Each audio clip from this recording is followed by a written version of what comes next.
Merhaba Kadriye Hanım. Merhabalar, merhabalar hocam. Nasılsınız? İyiyim, teşekkürler. Siz nasılsınız? Çok teşekkür ederim. İyiyim hocam ben de. Benim diz kapaklarımda sorun var hocam.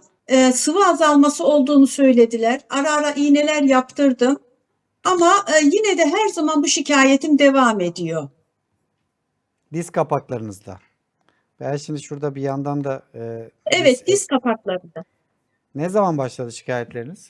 Yani bu yaklaşık bir 7-8 senedir var diyebilirim. Ailemizde de var. Evet. Kadriye Hanım nereden bağlandınız diye sormuştum. Hangi şehirdesiniz diye. İstanbul. Diz probleminiz tam olarak ne zaman Yaklaşık başladı? yaklaşık olarak 7-8 yıl önce Eee, işte merdiven çıkarken ağrıyor, zorlanıyorum, ama yürüyüş yapmayı ve hareketi de seviyorum. Fakat bu ağrılar sıvı azalması olduğunu söylemişlerdi. İğne vurdurmuştum diz kapaklarımdan ama onun süresi geçtikten sonra yine devam ediyor. Yani sürekli beni rahatsız eden bir şey. 7-8 yıl önce dizinizi zorlayacak bir aktivite yaptınız mı? Açıkçası onu hiç hatırlayamıyorum öyle bir şey olduğunu. Aldınız mı Hiç peki? hatırlayamadım. 7-8 yıl önce. Yani bir anda mı başladı bu ağrı? Yani durduk yere bir anda işte yürürken ağrımaya mı başladı iki diziniz birden? Yok, işte ara ara böyle ağrıyordu fakat ondan sonra geçiyordu. Şimdi tabii çok sıklaştı.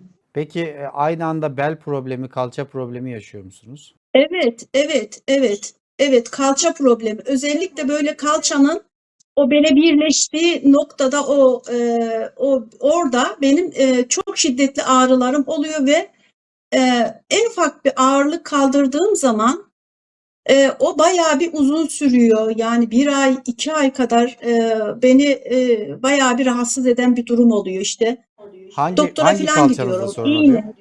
Hangi Her iki kalçanız var kalçamda da peki? zaman zaman. Önce sağ tarafımda bir başlıyor mesela diyelim ki sağda oldu o zaman. Ondan sonra bir iyileşiyor. Daha başka bir zamanda da sol tarafımda olabiliyor. Şimdi bir kişinin dizi ağrıdığı zaman e, bizler sadece dize odaklanmayız. Yani burada diz ağrımız var diyelim. Dizinizin tam olarak neresi ağrıyor? Onu bana söyler misiniz? Diz kapağım. İki tarafta da diz kapağınız mı ağrıyor? Evet, Tamam. Peki bu evet, yukarıda uyluk kısmınızda ağrılarınız var mı? evet, evet oluyor. E, Şu başka bir soru daha soracağım. Çömelirken mi daha çok ağrı oluyor? Merdiven inerken mi, merdiven çıkarken mi?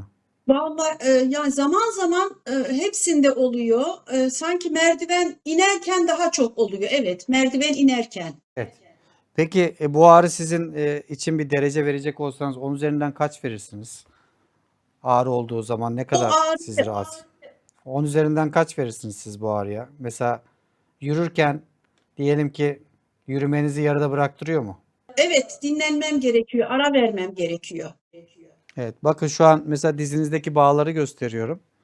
Bunlar bağlar. Bunlar MR Evet. çektirdiniz mi? Herhangi bir şey çıktı mı mesela? Ön çapraz bağda, ligamanlarda ya da menisküslerinizde herhangi bir sorun çıktı mı? Bun Uzun yıllar önce çektirmiştim. Sıvı azalması olduğunu söylediler. Sadece sıvı azalması. Tamam. Evet, onu Şimdi şurada söylemişlerdi. Aklımda kalan o. bakın kasları yerleştirdim şu an buraya. Kasları görüyor musunuz? Evet, görüyorum ben. Bu kaslar özellikle şurada quadricepsler dediğimiz. Bunlar güçlü olmazsa eğer yük yukarıya kalçanıza Hımm. biniyor. Bazı zamanlar kalçamız ağrıyor diyorsunuz ya, kalçam da ağrıyor. Kalçam ağrıyınca diziniz daha çok ağrıyor mu mesela kalçanız ağrıdığında? Evet, evet, evet. Dizim daha çok ağrıyor. Evet, işte o zaman e, burada sadece hani sizin dizinize yönelik bir terapi yapılmaması lazım. Onu demek istiyorum. Yani sadece dize yapılacak bir tedaviyle toparlayamazsınız ya da sadece diz ekleminizi güçlendirerek rahatlayamazsınız. Dediğiniz gibi kireçlenme varsa eğer mutlaka kilo almamaya dikkat etmeniz gerekiyor. Yukarıları da mutlaka değerlendirmemiz gerekiyor. Orada neyi kastediyorum? Şöyle göstereyim. Şurayı görüyorsunuz değil mi? Leğen kemiğimiz burada. Evet, gördüm. Bunlarda mesela şimdi kendinizde bir test edin. Ayaktayken mesela sizler de yapabilirsiniz kamera karşısında. Şöyle yanda 2 tane kemiğimiz var ya, elimizi yana koyduğumuzda. Bunlara bir bakın, aynı hizadalar mı? 2 eliniz aynı hizada duruyor mu? Hı, Ona bir hı. bakın mesela. Bunları aynı hizada mı? İşte squat yapabiliyor musunuz? Squat yaparken diziniz mi acıyor, kalçanız mı acıyor? Bunların hepsi önemli. Yani dizde ağrı varsa öncelikle yukarıya bakacağız. Sonra aşağıya bakacağız. Ayak bileğine, en son diz eklemine geliyorum. Bu şekilde birçok vaka gördüm ben. Sadece dizinde ağrısı olan ama yukarıları ya da aşağıları toparladığımızda, düzelttiğimizde, vücutta dengeyi sağladığımızda ağrılarının geçtiğini görüyoruz. Yani burada benim size tavsiyem, bütünsel olarak kendinizi bir test edin. Kalçanızı, belinizi, ayak bileğinizi hepsini bir değerlendirin. Ve güzel bir terapiyle bence toparlayabiliriz diye düşünüyorum.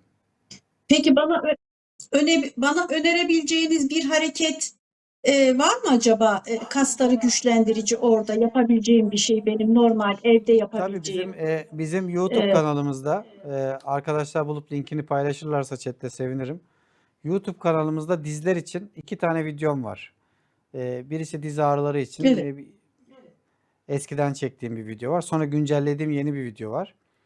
O güncellediğim 2 videoda da, ya güncellediğimde de eskisinde de mutlaka kalça hareketi gösteriyorum. Yani sadece dizinizi değil, Hı, kalçanızı da güçlendirecek egzersizler veriyorum. Bir de şunu yapabilirsiniz. Yine o videolarda onu göreceksiniz. Oturduğunuz yerde dizinizin altına bir rulo havlu koyuyorsunuz. Bu diz kapağına böyle kalp pompalar gibi hareket ediyorsunuz. Bunlar oradaki sıvı akışını biraz arttırabiliyor. Yani sıvı hı. pompalıyor gibi düşünün. Siz orayı hareket ettirdikçe eklem Yani uyarılıyor. Bir şekilde dolaşım artıyor. Bunu yapabilirsiniz. anladım. Anladım. Bunları takip etmenizi tavsiye ederim. Başka birini bağlıyor. Eğer başka sorunuz yoksa başka birini bağlayabiliriz. Bir, so- bir, bir soru daha sorabilir miyim? Tabii ki. Şimdi teşekkür ederim. Çok teşekkür ederim. Şimdi benim el parmaklarımda o kadar çok ağrılarım oluyor ki zaman zaman. Hatta böyle sanki ufaktan böyle bir çıkıntı gibi, kemik çıkıntısı gibi, bir şişlik gibi böyle bir şeyler oldu. Yani parmaklarımın sanki şekli bozuluyor gibi bir durum Başladı bu. olmaya başladı ve bu ağrılı ve sancılı bir şekilde oluyor. Sanırım neyden bahsettiğinizi Ee, anladım. Romatoid artrit gibi bir şey. Buyurun. Romatizmal bir durumunuz var mı? Evet, evet aslında var. Ailemizde de var. Aslında Ailemizde de var. bakın, Bende de yıllar önce yaptırdım. romatizmal durumlarda Buyurun. çift taraflı ağrılar olabilir. Ben şimdi onun videosunu buldum. Sizinle paylaşacağım. Özür dilerim. Yıllar önce yaptırmış olduğum Evet. tahlillerde romatizma çıkmıştı bende. Evet. Ama o zaman bir şey Evet, yoktu. şimdi Şimdi ağrılarım arttı ve böyle şekil bozukluğu başladı. başlıyor maalesef. Rheumatoid arthritis is considered a systemic Şöyle autoimmune gösterelim. disease that attacks inflammation of joint. Bakın, romatoid artrit dediğimiz olay sistemik bir sorun. Yani bağışıklık sistemiyle alakalı bir durum. Ve burada eklemleri Hı özellikle hı. tutuyor. Bakın mesela siz bu ayak parmaklarını gösteriyoruz ama el parmaklarında da aynı şekilde. Burada bakın bu şekilde sizde de Evet. sanırım oluşuyor. Değil mi? Aynı bu şekilde. İşte bunlar Evet, evet, evet, oluştuğunda. aynı. Bunun tedavisi için şimdi ne yapıyorlar? Size ilaç veriyorlar. İlaç ne yapıyor? İlaç bağışıklık sistemini baskılıyor. Yani bağışıklık sisteminin bir hastalığı Hı olduğu hı. için bu bağışıklık sistemini baskılıyor. Sadece beni alabilirsiniz. Evet. Bağışıklık sistemini baskılayan bir ilaç içiyorsunuz. Bir yandan da vücut savunmasız kalabiliyor. Romatizmal hastalıklardaki en güzel tedavi nedir biliyor musunuz? Vücuttaki o yangın var ya, bu Buyurun. enflamasyon dediğimiz iltihap için en güzel şey öncelikle hareket, egzersiz. Sonra beslenme işin içine giriyor. Yani vücutta enflamasyonu arttıran, iltihabı arttıran beslenme şeklinden uzak durmanız gerekiyor. Bu da ne demek? Burada eliminasyon diyeti gibi işte uzmanların size önereceği bazı diyetler olacak. Bunlar özellikle işte gluteni, süt ürünlerini, şekeri kestiğinizde çok daha faydalı olduğunu göreceksiniz.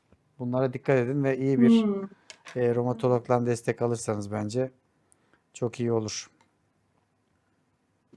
evet. Şimdi Çok teşekkür ederim. Gerçekten de eğer başka sorunuz ekmeği ve yoksa gluteni kestiğim zaman gerçekten ben bile kendim hissedebiliyorum. Dediğiniz gibi aynen. Onun ağrılarımın azaldığını, ondan sonra daha rahat olduğumu hissedebiliyorum. bir de tabii stresten uzak Tamam. duracaksınız. O da en büyük Evet. bağışıklık Keşke. sistemini en çok etkileyen İnşallah faktörlerden biri. diyelim. Teşekkür ediyoruz katıldığınız için. Çok teşekkür ederim. Hoşça kalın. Çok teşekkür ederim. Görüşürüz. Sağ olun.